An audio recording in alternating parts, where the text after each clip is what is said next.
जय जोहार, जय जोहार। धन्यवाद। આજની કવાંટની ક્રાંતિકારી ભૂમિ પર પરિવર્તન સભામાં અહીં મારી સાથે મંચસ્થ ઉપસ્થિત છોટાઉદેપુર લોકસભાના ઇન્ચાર્જ એવા મુકેશભાઈ બારિયા,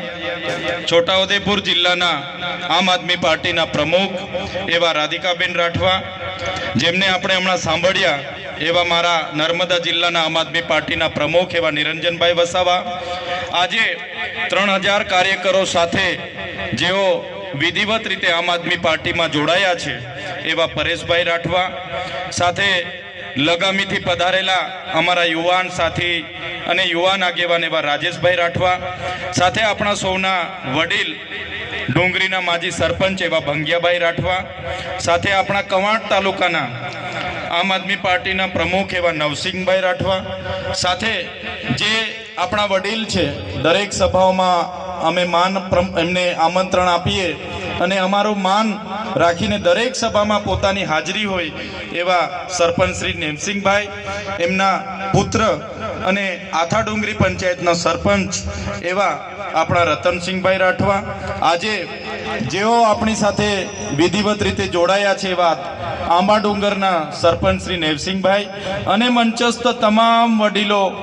તમામ આગેવાનો, મારી સામે બેઠેલા મારા પિતા તુલ્ય વડીલો, માતા તુલ્ય મારી માતાઓ,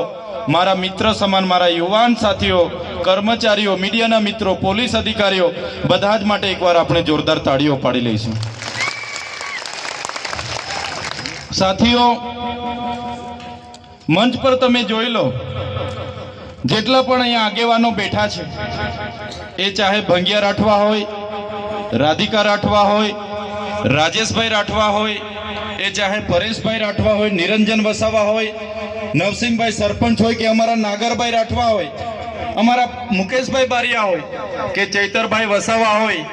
હર હંમેશ અમે લોકો માટે અવાજ ઉઠાવતા તમે જોયા હશે. તમે મોબાઈલ ખોલતા હશો તો અમે લોકો માટે લડતા હશે, વિડીયો તમારામાં આવતા હશે, અમે લોકો માટે અવાજ બનતા હશે, એમની રજૂઆત કરતા હશે, લોકોને ન્યાય મળેની વાત કરતા હશે, એના વિડીયો તમે હર હંમેશ જોતા હશો. અને એક બાજુ ભાજપના નેતાઓ, તમે તમારા નેતાઓ તરફ જોઈ લો, એ નેતાઓ તમને ધમકાવવાનું કામ કરતા હશે, એમના વિડીયો ડરાવતા આવતા હશે, ધમકી આપતા આવતા હશે, એમના ફોન આવતા હશે, મીટર કપી લઈશું, કેસ થશે, પોલીસ મોકલી દઈશું, પાણી નહીં મળે, ઝૂંપડું નહીં મળે,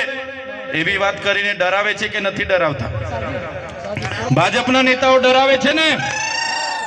ત્યારે એક બાજુ લોકોના અવાજ બનવા વાળા લોકો અમે બેઠા છે,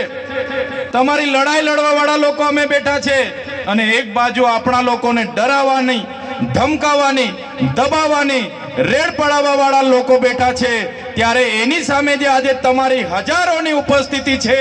તો આ મંચ પરથી મને એટલી ખાતરી થઈ ગઈ છે, એટલો વિશ્વાસ થઈ ગયો છે કે આવનારા દિવસોમાં આજે જે તમારી ઉપસ્થિતિ અમને બતાવે છે કે આવનારા દિવસોમાં જો આ વિસ્તારમાં ક્રાંતિ થશે તો આપણા છોટાઉદેપુર તાલુકાની ધરતી પરથી ક્રાંતિ થવાની છે. 2 દિવસ પહેલા અહીંયા કેબિનેટ મંત્રી આવ્યા હતા.